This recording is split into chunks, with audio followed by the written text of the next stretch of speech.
Okay. Welcome everybody to the Gents Talk series. We've got with us Mentalist. Is that the That right is the term? Yeah, mentalist and psychological illusionist. Essentially, magic of the mind. Magic of the mind. I love that. Kevin Hamdan. How are you, brother? I'm good. How are you? Good. Welcome to the Gents Talk pod. Thank you. Welcome. Thank you. Thank you very We're much. excited to talk to you. I was telling Matthew that you were coming on, and he was telling me that was it excited or interested to see how this goes? Like magic is interesting to me. Like it's just I don't know how to explain it, man. I don't know. I like it for other people. Okay, why? I've heard that a lot. Why? 'Cause I don't like not knowing. I think that's what it is. It's the not knowing. Okay, because it's like, okay, how? It's just like how? Okay, how? And like if it's somebody else, all right, cool. I don't like it. Doesn't follow like me. It's like I'll be up like 2 nights. Like, man, how? Like how? Yeah. Like So I think that's what it is for me. I get that a lot. A lot of people say the same thing. It's the how. Yeah. But with mentalism, my job is to not make it about the how, but make it about the connection, right? So it's not a puzzle. It's more of a connection experience you'll never forget. That's the goal. Yeah. How do you even get into this? So you want the long story? Yes. You were 6 born years and old. now you're here. Yeah, I was bored and now I'm here. 6 years old was the very first time I saw magic tricks in front of me. And that was my dad. He's not a magician by any means, but he learned one trick and he ran with it. He started doing it for me as a kid, and a little 6-year-old, they're like, oh my God. Because I had already watched David Blaine when I was 4. That's around the time that he was kind of coming out. And I'm blown away by that. But seeing a magic trick in front of you is something else, right? You could see it on TV, but when you experience it, it's just a feeling. And in that moment, that's what I wanted to do. I wanted to find a way to learn how to do that, to create that feeling for other people. Fast forward a bit, I started learning from a magic kit. Every kid, the cliche thing, we got a magic kit and we learned some tricks. Essentially with me, that's what happened. But prior to that, I didn't have any tricks. I didn't have any resources to learn. So what I would do is create things from the top of my head. I'd be like, well, this is what I want to do. So how am I going to do it? So you know that trick where you put a quarter through a can? Yeah. Mm-hmm. I had no idea what I was doing. So I just kept playing with different ideas, and I started as a little 6-7-year-old just doing that. Eventually, I taught myself how to do it. Years later, I learned, oh, wow, I actually ended up learning the right way to do that. That's pretty crazy that I learned that. The mentalism, though, was always that one thing that, how, right? How is that a thing? Fast forward in my life, started to learn more into that stuff, learning more from the books. Books was one thing, and just devoting every bit of my life to that whole learn. It's a lifelong learn. You don't just learn it in one night. You don't just learn it overnight. It's every day researching, testing, trying. And later in my life, I learned that mentalism is more about you, right? It's not about me. I'm not better than you. I'm not a demon, although everyone thinks that, right? It's about you. It's about that connection with you. And you're laughing, it's true. How many messages I get and comments, you're a djinn. Witchcraft. Yeah, Witch. Yeah, people comment, sir, don't do it. And I'm thinking, don't do what? And then they send another message, don't sell your soul.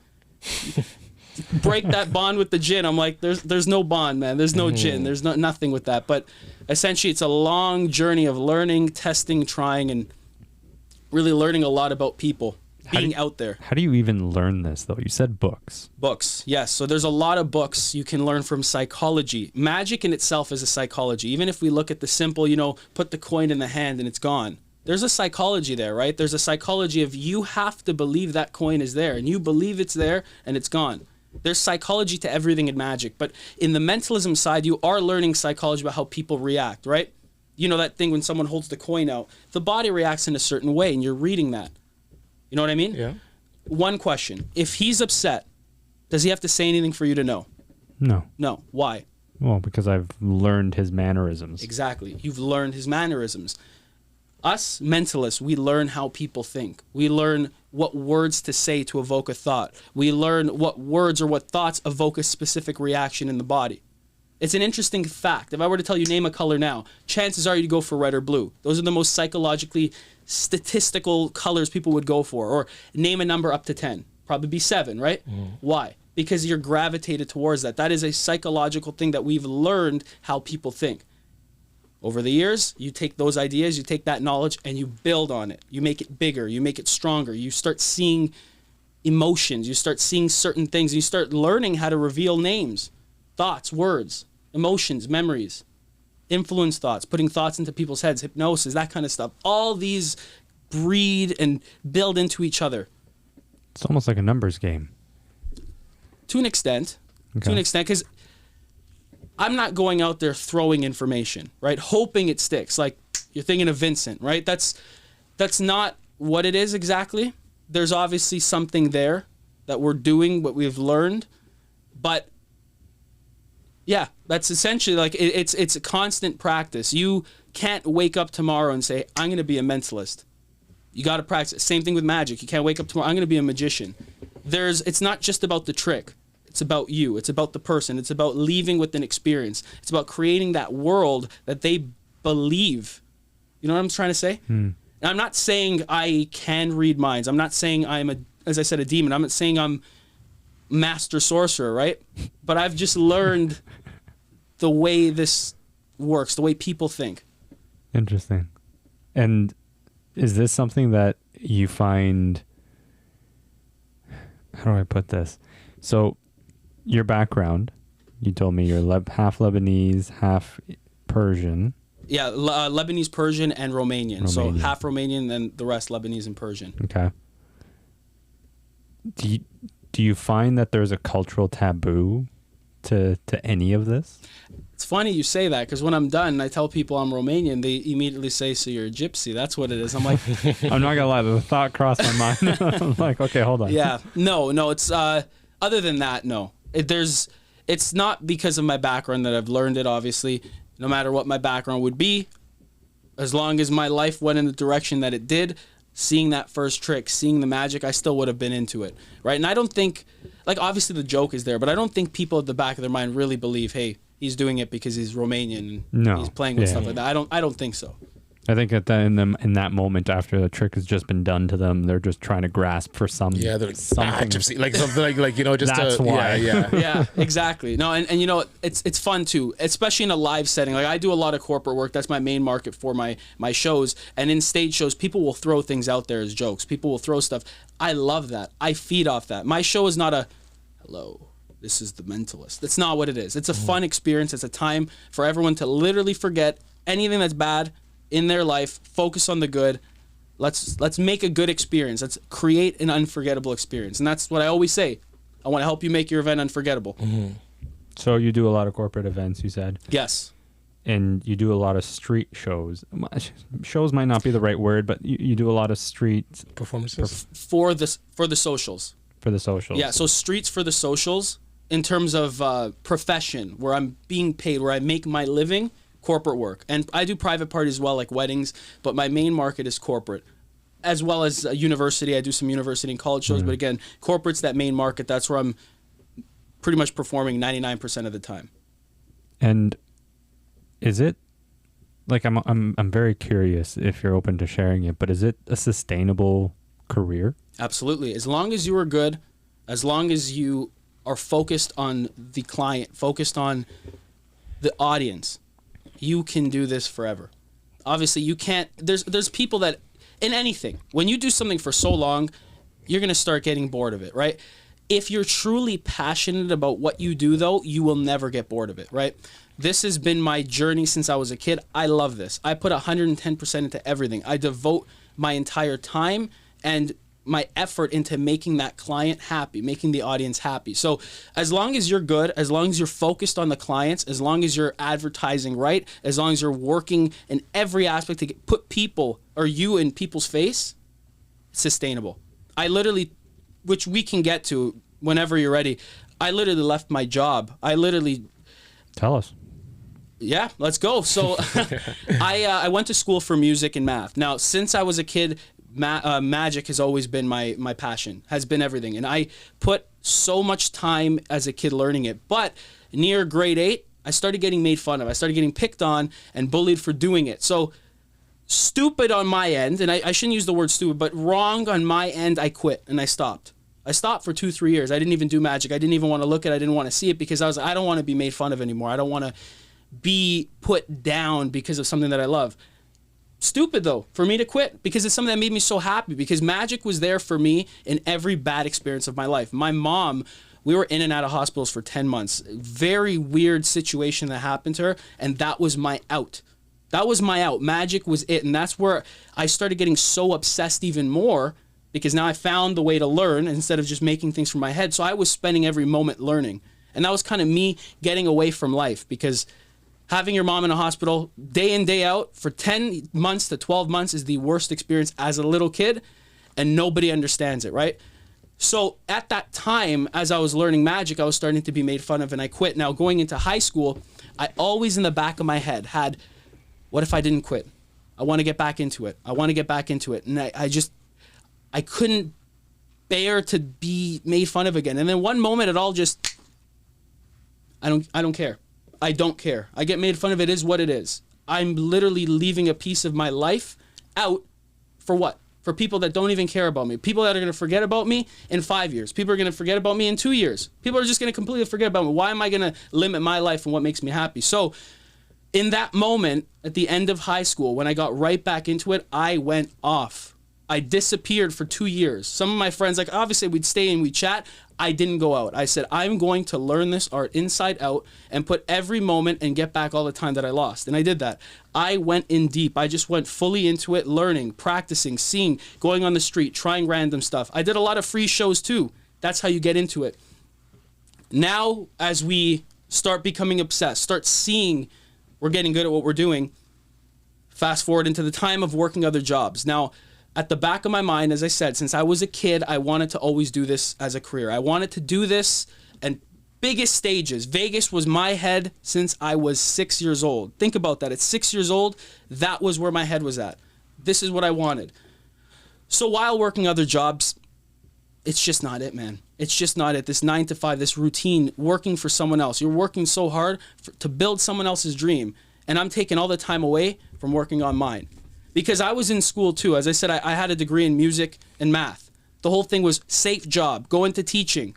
Let's be safe. And then we can do magic on the side. Couldn't do it. I couldn't do it. By the end of university, I said to my mom, actually, I'll tell you a funny story. I was praying that I was not going to get accepted to teachers college. I was like, God, please. Then I don't have to say anything. It's like, oh, I didn't get accepted, whatever. I got accepted. I'm like, oh my God, what do I say? So I said, you know what? I told my girlfriend, I don't know what to say. I'm just going to decline it.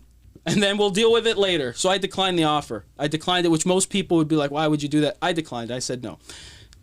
2 weeks later, my mom's like, shouldn't you have gotten an answer yet? I did. Oh yeah? What happened? I got accepted. Woo! I declined it. Pissed off. She didn't talk to me for 2 weeks at all. After I started telling her, like, listen, this is my passion since I was a kid. Trust me. Trust me. I will do this. Now, this goes into the jobs. Why did I start working these jobs? When you are trying to build a business and nobody knows who you are, do you know what that means? Mm-hmm. You're not working. You're not being paid. It's not happening. It got to a point I was living off my credit card that I got so broke, I needed my girlfriend to e-transfer me $2 so I didn't go into overdraft. That's a scary thought that I never wanted to do that again. So I was like, let me work part-time. Let me make some money so I can fund all the advertising that I need. And I did. I worked. But in that, you start getting sucked into the payment is coming every 2 weeks. This is easy. And I end up staying at that job longer. And I'm like, I'll do magic on the side. I'll just do it on the side until it gets bigger. Until one day, I walked out. I'm done. I'm going to quit. I quit my job completely. I literally quit every safe source of income, and I said, I'm going to put every point in my life, every bit of hard work that I had into this to make sure I can make this a career. And I did that. I legitimately went from nothing to creating something that everyone now knows who I am, right? I don't want to say everyone and talk like that, but a lot of people know who I am now from nothing. So the whole point of this is, since I was a kid, quitting and not focusing on you leads to nothing. But when you put all in and you focus all in on you and you focus all in on what you love, amazing magic can happen. Sincerely. If I didn't do every decision that I did and I didn't quit my job and I didn't go all in the way I did, we wouldn't be in this room together right now. Let's think about that. We wouldn't be in this room together right now. You would never have seen me. Interesting how that works. Correct? It's an incredible journey. And it's not done. It just started. I tell everyone, I will not stop until I'm dead. That is my saying. And my friends, they all hear it. I'm not stopping until I'm dead. I'm not. This has been my passion. This has been my love since I was a kid. It's not stopping. This is only the beginning. So all this that I have, thank God, and I thank God every day, accomplished, this is just a scratch on the surface. My visions are so much bigger of where I want to be. What does that entail? Never stopping. That's a good question. Essentially, like, what's the end goal? There is no end goal for me. So it's never stopping, always continuing this as a career, being in front of more people, performing shows all around the world. I want to do a world tour. I want to do a headlining show in Vegas. There is so much that I want to do that to me there is no end goal. It's just never stopping and growing. Never stopping and growing. Doing magic for more celebrities, doing magic for more people, doing shows all over the world, doing shows all the time. That's essentially, like, it's just never stopping. For me, if I hear end goal, and, you know, as a kid, you ask little Kevin, what's your end goal? I'd probably give an end goal. But as I grew up, to me, that end goal is like, let's say you achieve that end goal tomorrow. It means you stop? No. Mm-hmm. So to me, there is no end goal. The end goal is never stopping. Always finding something to grow upon. Because especially what happened now, at the beginning of the year, my goal was to hit 10K on Instagram. I was like, you know what? If I can hit 10K on Instagram by the end of the year just from posting and reels and all this stuff, I'd be happy. So me and my videographers, that was our goal together, is to get out there and reach that.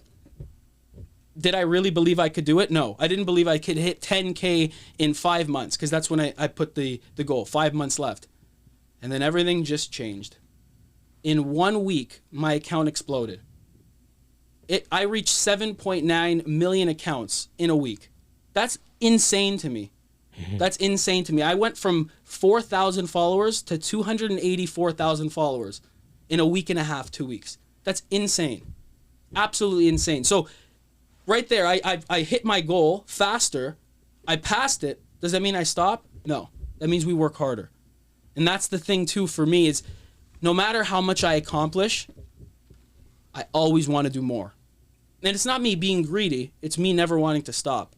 Because once you succeed in something, right, and once there's eyes on you, you got to work 10 times as hard, 20 times as hard, 100 times as hard. You can't be complacent, and that's the big thing. Going back to what you said before, can you make a career out of this? As long as you are not complacent, it is so easy to be like, I accomplished this, I accomplished this, I accomplished this. We're good. Let's take it easy. No, I'm the opposite. Everyone thinks I'm crazy. I am finding things to do every second of the day. There's one saying I always say, I want to be so busy I don't even know my name. And I still know my name, so we're not busy yet. Does your mom support what you're doing now? 100%. 100%. She had to see it. She had to say, when she saw me live for the first time, she came to one of my live shows years ago. She's like, I get it now. Good. You turn it on. And everyone says that. When it's time to be on the show, when it's time to perform, turns on. It's like, people say I become like a different person. Like, it's not even that, it's just I'm in it. And like I say, my goal is to make you feel amazing. You to leave saying, wow, that was unforgettable. It's not about me. I'm not better than you. And that's something I always stress. So yeah, now I have that support. And it's crazy. My father, though, he always supported me. When I told him I declined teacher's call, when I told him I quit my jobs, he's like, I'm for it, son. I'm for it. You have what it takes. I've seen it since you were a kid. So having that was easy. Convincing the mom, you know, old school Romanian parents. And I think everyone watching this that knows old school Romanian parents, they want you to be a teacher or a doctor or something like that that's safe. That's what they want. Mm-hmm. She didn't get that, but I hope she got more than she was wanting. Sure she did. Yeah. Sure she did. So, okay. Walk me through the entrepreneurial mindset that you have to develop to build this business. Absolutely. So one thing is, it's not a traditional business. No. In any way. It's not. But it leads into, or the mindset leads into this. The traditional business mindset leads into this. What is the biggest thing in sales? When you buy from someone, what must there be in place? One word. A need. Exactly. Number two, what's the other thing? The product that fills the need. Exactly. But to buy from someone in specific. Let's say the need's there. You have 5 people in front of you. Why are you going to buy from one, not the other? Aside from, let's say, success or credibility. But credibility is there. What is that credibility? What does that credibility create? I'll tell you, trust. You need trust. Trust needs to be in place to buy from someone. If someone doesn't trust you, that you are that person, that you're credible enough to satisfy their need, satisfy their event, you don't have it. And that's the same thing in magic. Now, how do you create trust as a business in magic? You got to show people you're performing. You got to actually be performing. That's the one thing. There's people that fake stuff. Like, oh, I'm here in my next show, and they're just in their guest room in their house. You're not doing a show. And I don't know how people can do that, but I don't know anyone specific, but I've heard stories. Trust.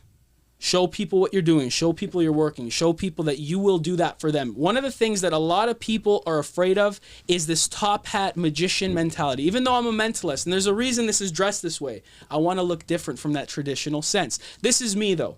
Right? Again, this is me. I'm not putting on an act of, hey, I'm going to do a leather jacket to look cool. Since I was a kid, remember I told you I play guitar?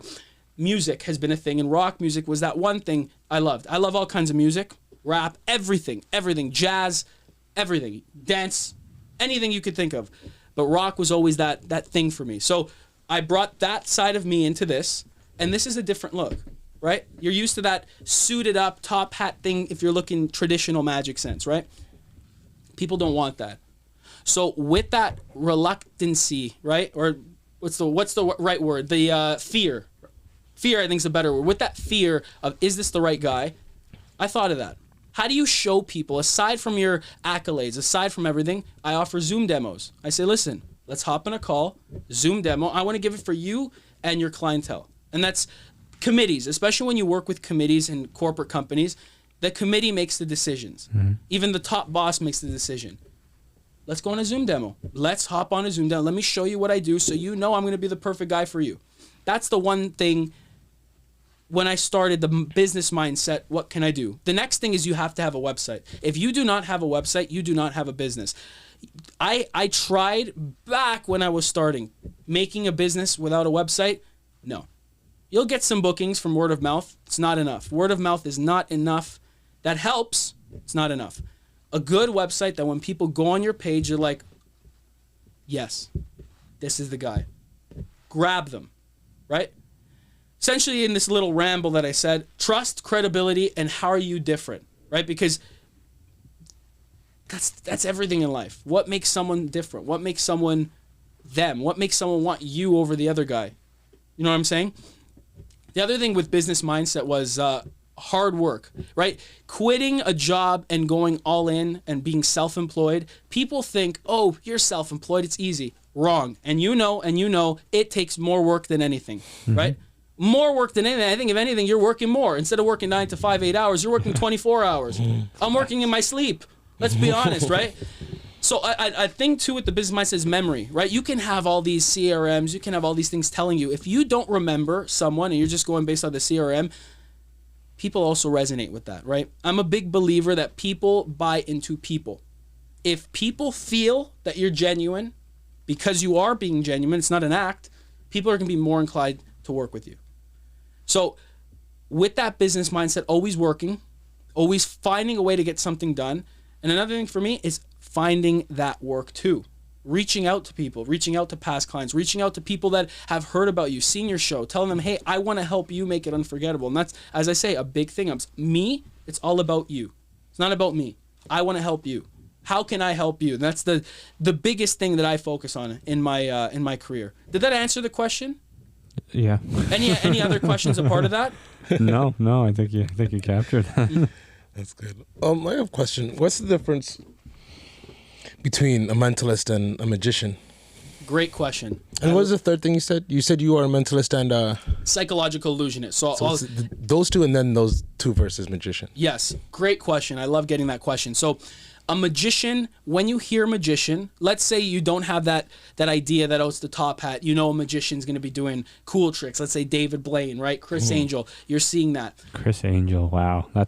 You just unlocked the memory for me there. I'm telling you, him and David Blaine, biggest inspirations, changed my life watching them as a kid. I used to watch Chris Angel religiously. Yeah. He gets a lot of hate, but even from the Magic community, people, I don't know what it is.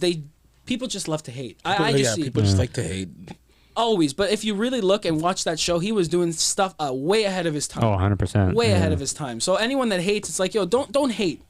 Look back. Why did that work? He got signed for 6 seasons. Yeah. 6 seasons. That's amazing. Yeah. Like, how can you hate on that? He did something right. Everyone knows him. He's a household name. Anyone that hates, look back. Don't hate. Look back. See, why did that work? And then maybe change. Right? And the other thing, too, he had charisma. Charisma, you need that in this industry. And that goes back to the work mind. If you have this, I'm the best. Nobody likes that. Nobody's going to buy into that. What credibility do you have? That you're just the boring guy that knows what people are thinking? No, it's got to be fun. And Chris Angel made it fun. David Blaine made it fun. Yeah. They did make it fun. But the biggest difference to me between magic and mentalism is the mind. Magic's focused on that sleight of hand, right? I'm going to vanish something. I'm going to make something appear. I'm going to change something to something else. I'm obviously broadening it. There's so much more to it. But when you think magician, that's that. Mentalism is a brand of magic, but it focuses on the psychological side of the mind. It focuses on the mind in itself. It's all about the mind. Putting a thought in someone's head, taking a thought out. And now that psychological illusionist thing essentially is just describing that easy. Because when you hear mentalist, you don't know what that is right away. You're like, what's a mentalist? From my experience, people don't know.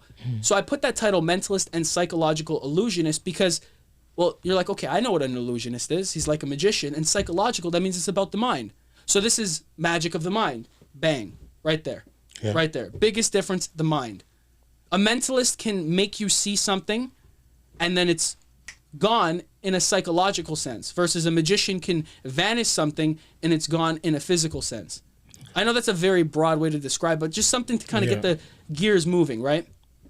Cool. Do you practice one over the other, or do you prefer one over the other? Yeah. I presume it's the mentalist. The mentalism, yeah. Okay. So that's why I ran with it. But since I was a kid, like I said, mentalism was always that thing that stood out. When I saw, and it was Chris Angel that I saw read someone's mind on TV.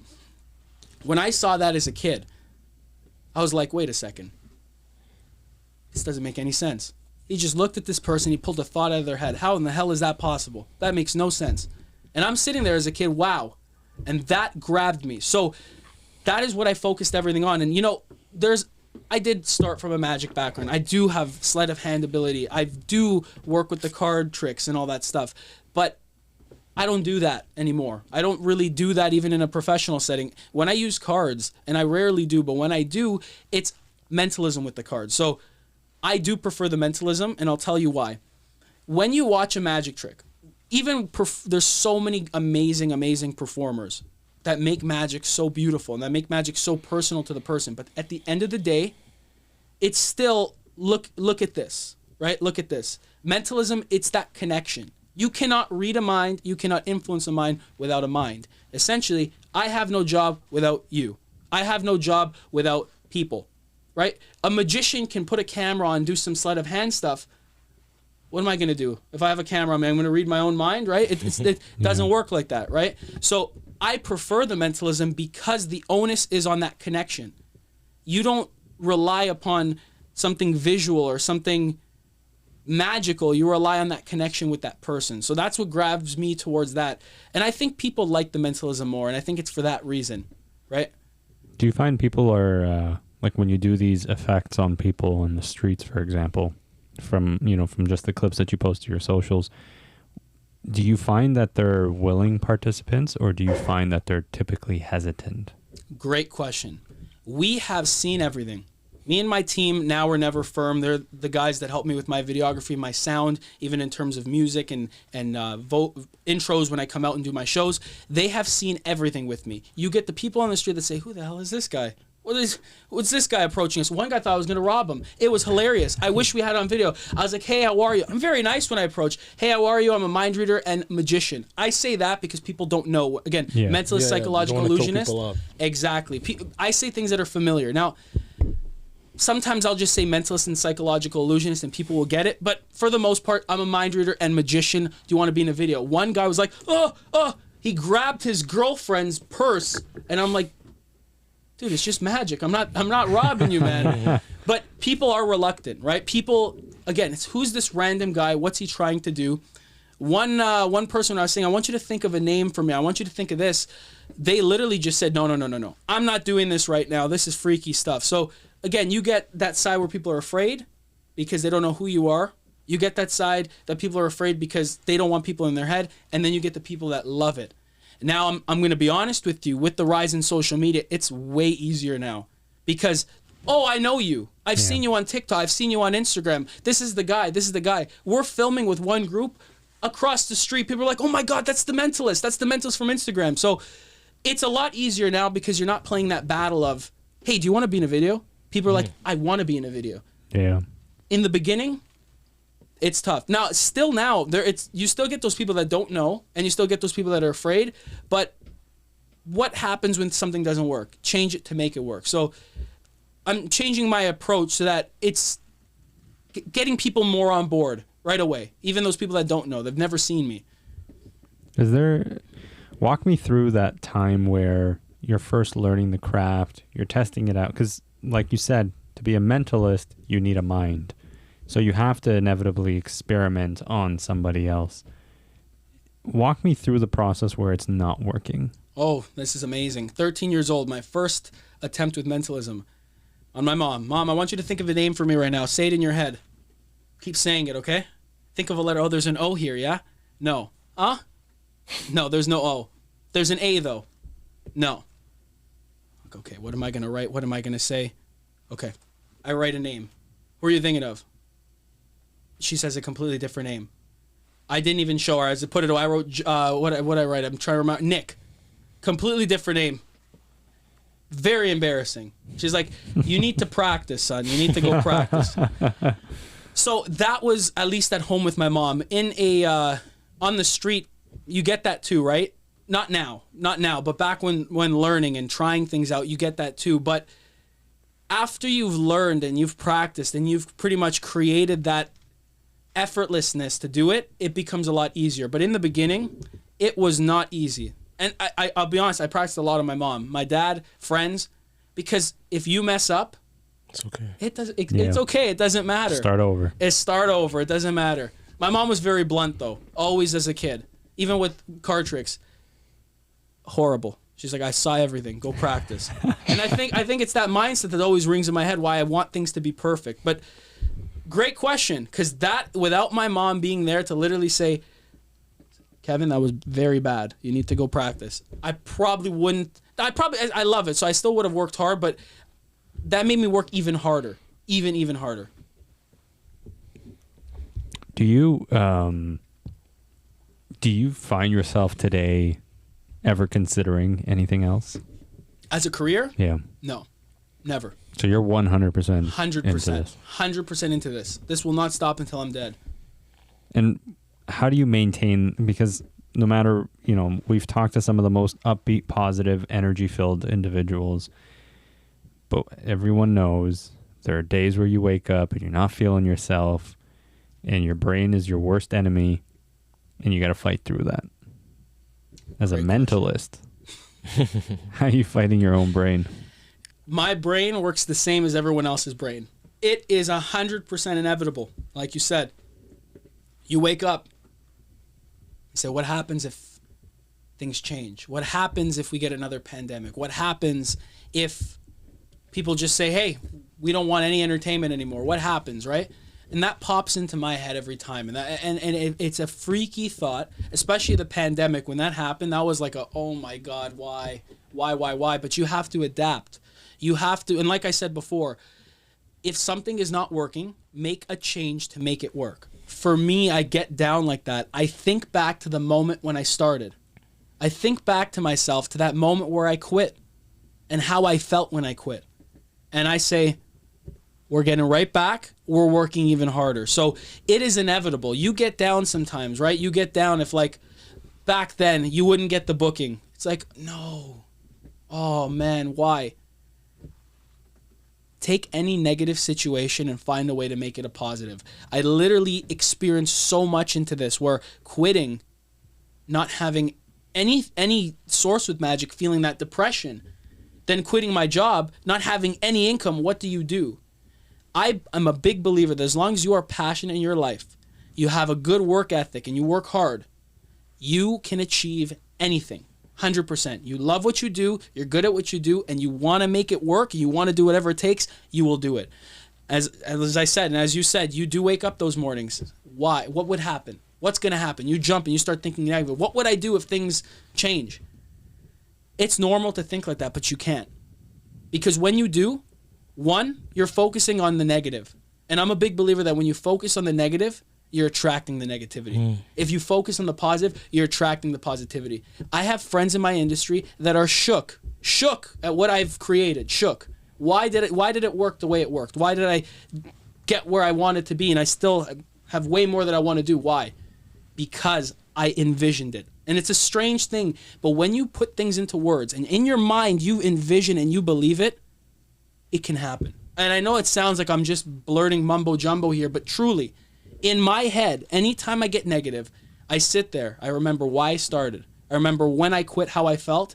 I remember every detail of how hard I worked and how much I love this, and I envision myself in the place I want to be. If you keep doing that, you can overcome everything. Everything. Interesting. What are your thoughts on that? I think that's a powerful way of thinking about things. Yeah, absolutely agree. Like as soon as you said that, I'm just like, oh, this is good. like you said, you get that, you do have that presence. Like I could imagine just sitting and watching you, and even before any. I don't know, is tricks the right word? You know what? That's again a great question. In the industry, mentalists call it effects because when you hear the word trick, at the end of the day, as I said, mentalism is a brand of magic. So it is still a trick, right? It's still a brand of magic. But when you hear the word trick, immediately breeds it's fake. What does that mean? Oh, I'm tricking you. It loses that hit. Yeah. Right? So I don't refer to them as tricks. Not that it's not cool, not that it's not anything. It's that in the head, it's like, oh, he's tricking us. That's not what it is. I call it effect because me and other mentalists in the industry call it effect because we are connecting with you to create an experience. It's not a trick. It's a hard way to describe it. As a mentalist, we create the illusion of mind reading. So obviously, if you put it in its bubble, it is still tricks because it's that brand of magic.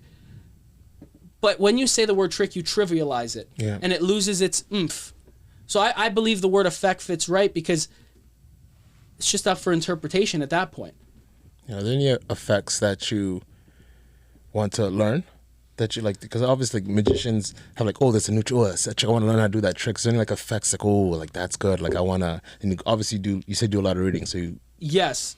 So you know what? I'm over that whole, I want to learn this. It's more of, I want to create more. I want to create more material that impacts people and resonates with people in different ways. Now, hypnosis is one thing that when I was young I learned, and this is a funny story, very, very funny story. As a kid, I always wanted to learn hypnosis, always.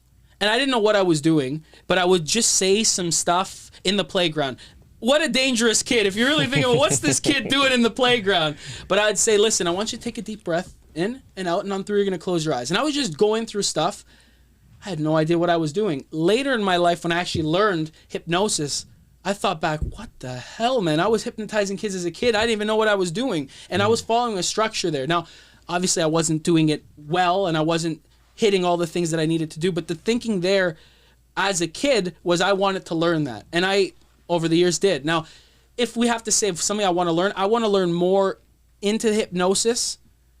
Why? Like, it's fun. People like it, right? It's not in the sense of like mind control. It's not to control someone's mind, but it is in itself, hypnosis, when you hear it, is just a relaxed state. Realistically, it's not mind control, but I find people love it. And it's a nice change to things. Now, as I said, I've already learned hypnosis. I know how to hypnotize people. I know how to do all that, but I would want to learn more into, that's a good question from before when you said, is there something that you would want to pursue in the future? Maybe hypnotherapy. I don't know. Not as a career fully. Magic will always be that thing, but that's something I might want to learn in the future. I'm not certain, but if I was to choose something, I would want to learn more about that. Okay.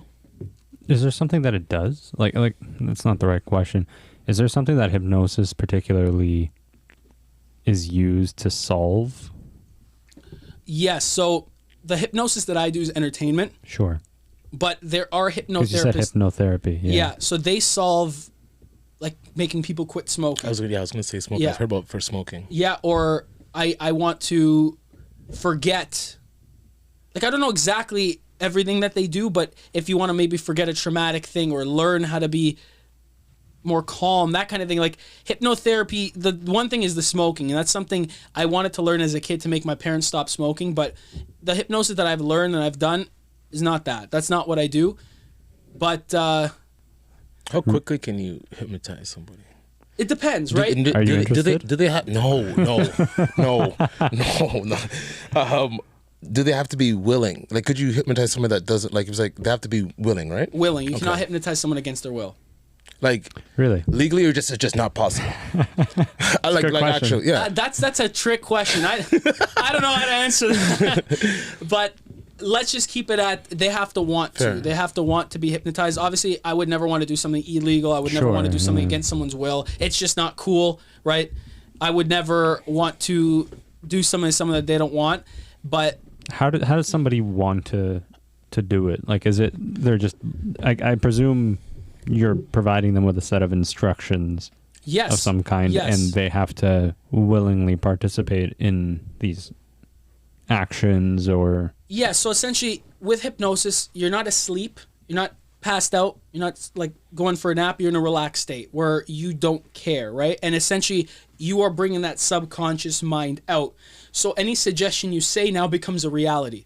Now you do obviously have to get them into that relaxed state. There's a set of things that you have to do. In terms of speed, I do tests. Test who's a good subject. Certain things that tell me, hey, this person's better than another person to be hypnotized. And I don't want to use the word better, but in terms of speed. More likely. Yeah. Now, there's going to be a clip that you're going to see where we're on the street, and I asked the guy, do you want to be a part of this? I explained what I was doing. After I read his mind, do you want to try some influence, some hypnosis, that kind of thing? He's like, yeah. And I put him to sleep in 5 seconds. So you can put someone quick. Some people take a little bit longer, but at the end of the day, the speed, I don't think the speed really matters. It's making sure you get there safely, you get there right. What's a telltale sign that this person is more susceptible, if that's the right word, to being hypnotized? There's certain tests. Like, one thing is when people put their hands out in front of them, right? And you imagine, close your eyes, imagine there's magnets in between their hands. That speed of their imagination shows, right? Because it's all about imagination. It's all about telling the subconscious mind taking over and following. So if someone's pretty quick with that test, you know, definitely this is a great subject for hypnosis. If someone's slower, they're a good subject, but they're not as good as the other one. The other It'll one's take them great. a little longer. And then the one that doesn't move at all, not it. Interesting. And so you put this person to sleep, and then I made him forget his name, and then gave him the name back, and then said, your feet are stuck to the floor. You cannot walk towards me. You will not be able to. He's literally like stuck. My videographers were tripping out. They were like, why? How? Because I never did this with them yet. Yeah. And I was like, I want to try to add different content on the channel too, because it seems people, I put a little poll up. What do you want to see? As I said, my thing's all about the people. I And want to what'd they give to say? people. There was a lot of hypnosis. Make a guy forget his name. Make a guy fall asleep. Put them to sleep. This, that. I'm like, okay, let's do you it. can have a lot of fun with that. Yeah. Again, my whole thing is safe. Yeah. I always ask for permission and make it safe. I don't want to make anyone. What's the worst thing that can happen from something like that? Like you tell me you make this guy forget his name. He will get it back. In hypnosis, Even you if cannot be you don't stuck. even if you don't give it back to him. You He said will. you gave it back to him. Yeah. Well, yeah, because I said you can. Sure. Yeah. But if you don't do that, you can never be stuck in hypnosis. It's Okay. not possible. There's not someone running around thinking they're someone else, right? It's not possible. You will get out of it. That's not possible at all. there we go. So we're debunking some horror films that are going to come out at some point. Yeah, something like you see, like, oh, let's say under hypnosis, and it's every time you hear, the number one, you're gonna bark like a dog, whatever. That wouldn't happen like 20 years later. Like just for that Randomly time. bark Yeah, like yeah. There's nobody yeah. barking like a dog right now in the year one. I'll tell you that right now. Impossible. And that's the biggest thing is, especially when you're doing hypnosis, you got to make sure you say these things out loud. Yeah, because people think, okay, I'm gonna be hypnotized forever, and I'm gonna be like, and that fear is gonna create them not wanting to be part of it, and it's not gonna work. And I should stress, I am talking about the hypnosis, but mentalism is what I do for a living. I don't do hypnosis professionally. I could do a whole stage show all about hypnosis. It's not something I'm interested in. The hypnosis I like is that off the cuff, entertainment style on the street. That's the kind, or even in a room, something like this. That's the kind of stuff that I like. Only for video, only to entertain people via video for a different thing. Right? Obviously, people love the mentalism, the mind reading, and all that, but I want to vary it up. But mentalism is my true passion. I love the hypnosis, something I always wanted to learn as a kid, but mentalism, that's me. I'm the mentalist. There's hypnotists out there that are incredible. 10 out of 10, phenomenal. Phenomenal. A good friend of mine, Spidey. Insane hypnotist. I learned from him. So what do you got coming up? A lot. I am working on a show to the public soon. I was trying to do it in October. I wanted to do it on my birthday, Like October a venue? 29th. Yes, a big show to the public via ticket. Butterfly Effect. It's a whole show on the butterfly effect because I'm a big believer in it. Every decision we have made in our life has ultimately led us to where we are today. I'm a big believer in that. As I said at the beginning of the podcast, if we didn't make the decisions we did, we would not be in this exact moment right now. Absolutely. Absolutely. That's what the whole show is about. So I was going to do it in October, but I'm doing some changes around just because I have some things planned with some very high profile celebrities, some athletes. I don't want to give any names yet, some artists, but some very influential, big artists and athletes that I am working to do some shoots with and get them in some videos, blow their mind. That's one thing planned. The show soon. I haven't decided when yet because obviously you got to pick a right day. When you're doing a show to the public, you want to make sure it's a right day for people to come, as many people as possible. Now, I think no matter when you book it, you're always going to get some people to come. But I want to make sure it's in the best place where as many people can come as possible.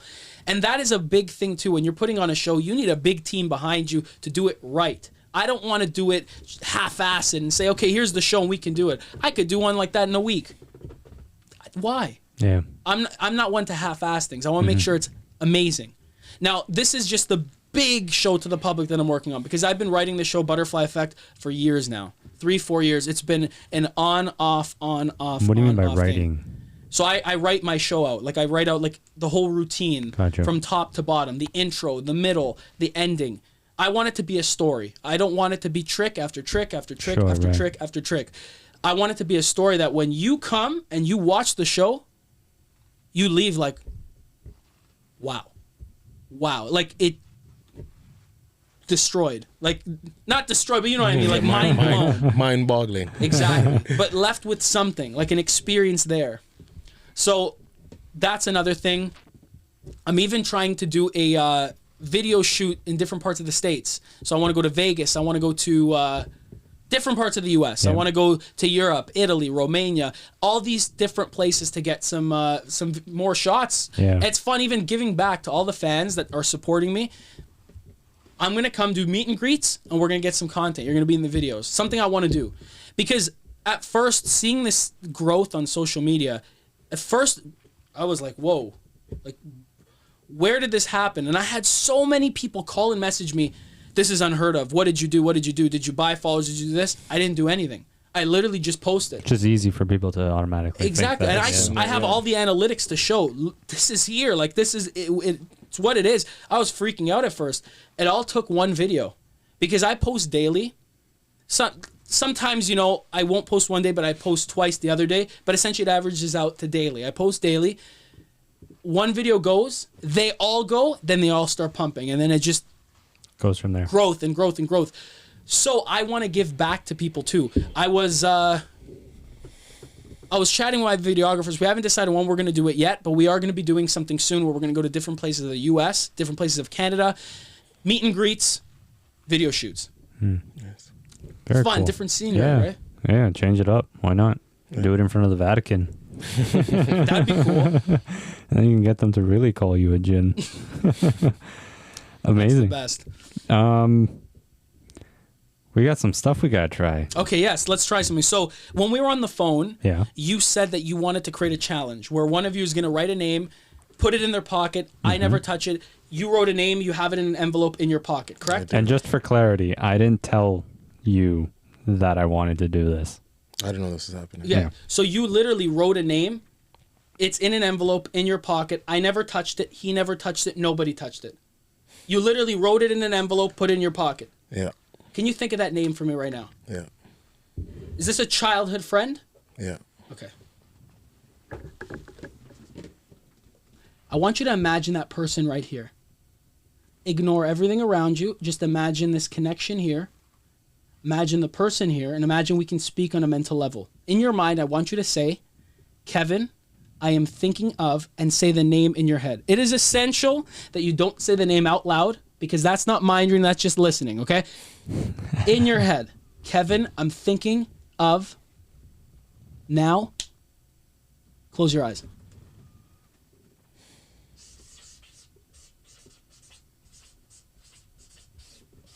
Keep your eyes closed. This is what I think. I don't know. For the first time right now, open up your eyes. What is the name you're thinking of? The friend. Brendan. No fucking way. Can you pull it out and show everyone? I have a question. Pancho, Do you see need him? all that stuff, or do you know already and you just said all that stuff is part of No, that? it's reading. Part reading. of the... Where is it? Can you... Says Brandon. Brandon. Thank you. Thank you, man. But you know what? Let's try it with you. Yeah, sorry? He's got questions. He's got No, I don't know. questions. I don't have a question. I just because like as I was like listening to you, I'm like, that sounds like you made a beat. Interesting. Thank you. Thank you very No, much. thank you. I want to do with you. I want you to go back now. Now, you didn't write this down. I want you to go back, and I want you to think of a childhood friend that stands out more than anyone else. Now, it's essential, again, you don't say anything out loud. You just remember and think of their name. Okay? Don't say anything out loud. Can you think of a letter somewhere in the middle for me? Don't say anything out loud. Just think of it. Okay. See, interesting. Did you see how the eyes jumped? He thought of one letter and he jumped to another. Almost as if you thought of the L and the K. I don't know why. Like, you kind of jumped like that. I don't know. Don't give anything away. I love it. See, he took it literally. Didn't give anything away. He looked at me with a death stare. Didn't even admit if there was an L and a K. I like it. You're not It's getting good. me, is what he's thinking. Yeah, you're not. In your mind, just say the name now. In your head. One more time. Close your eyes. Don't open your eyes.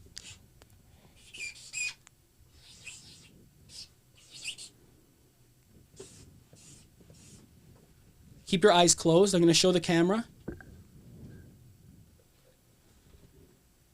Open up your eyes. Samir, for the first time, what is the name of the childhood friend you just thought of right now? Nicola.